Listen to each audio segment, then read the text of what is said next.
We've come to Engedi, and Engedi is a river of water, a spring that flows from the mountains all the way down to the Dead Sea. And in Engedi, there's a psalm that David wrote that is fascinating, that picks up each of the dimensions you can see around me as I sit here. It says, "O Lord," Psalm 36:5, "your mercy is in the heavens." And the clear blue sky above me reminded David of the heavens, and your faithfulness reaches to the clouds, far above David, the faithfulness of God, always there. And your righteousness is like the great mountains, and as he looked up at these cliffs that go several hundred feet straight up, it reminded him of the righteousness of God. And then your judgments are a great deep. Off to my right in the distance is the Dead Sea, which the ancients had no idea how deep it was. And David says, your judgments, Lord, are like the great deep. And then he says, how precious is your loving kindness. And then he said, we are abundantly satisfied.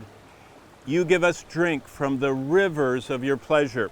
And this water running at my feet is such a reminder to David of the river of God's pleasures. He was satisfied even out here in the 100+ degree desert with the life-giving waters of the Engedi stream. We're filming the Life of Christ series, and we're on the element of what Jesus did. We're just down, actually southeast of Jerusalem. If you follow the Kidron River Valley that goes between the Temple Mount and the Mount of Olives, the Kidron flows into the Hinnom, and then the water from that flows down a wadi, of which we are sitting in part of that watershed from the Kidron here at Engedi. In Engedi, we see something with this water in the midst of such a desert heat. We see something of what Jesus did. Now, these events took place just up this ravine on the Temple Mount as Jesus was attending the Feast of Tabernacles. The Feast of Tabernacles was a time when they commended the children of Israel living in the wilderness. The children of Israel lived in the deserts of the Sinai without water, and they needed desperately to have water for life. And so Moses went up and struck the rock with the staff, and out of it gushed a stream of water. They would commemorate that once a year at the Festival of Tabernacles on the Temple Mount. And right in the midst of that, as everyone was waiting for the reenactment of the water from the rock, which up in the temple area was done by pouring out a pitcher of water onto the pavement, Jesus said these words, John 7:37, "On the last day, the great day of the feast, Jesus stood and cried out." Now, most likely, there were tens of thousands of people, and everyone was being as quiet as possible to hear the sound of the water as it was poured out of the golden vessel from the pool of Siloam, brought up by the priests to the temple.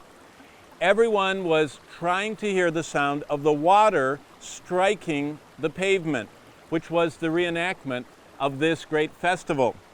And right at that moment, at the great moment of the pouring of the water, it says Jesus stood up and then cried out in a loud voice, "If anyone thirsts, let him come to me and drink."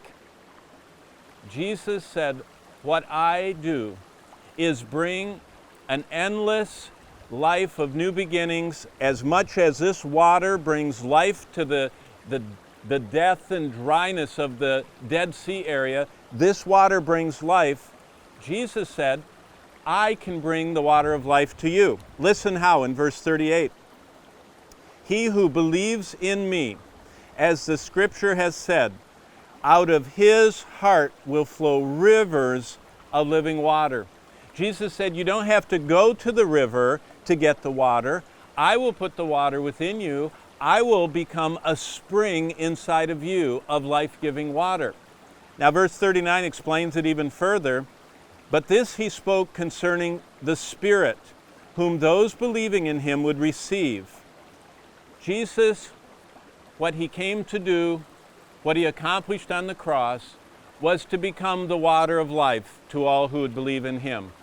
But it's not just us coming once in a while to a river and then being away from the river. Jesus said, all who believe on me, I will become within them a life-giving stream of life-giving water, a river that flows out of our lives to all around us. I wonder if you, as you see the desert conditions around me, do you think of where you work and where you live and where you go to school as a desert? People who don't know Christ are living in the desert. They're dying of thirst. They don't know where the water is. They are withering and wilting more every day. And Jesus said, we come into that setting as life-giving fountains. We are a stream of life-giving water. Are you pouring out the water of life? Right here, that's what Jesus came to do. He came to make us drink of this water, and then to, because we believe in him, become a river through the Spirit of life-giving water. Right here in Engedi, remembering what Jesus did as the water of life.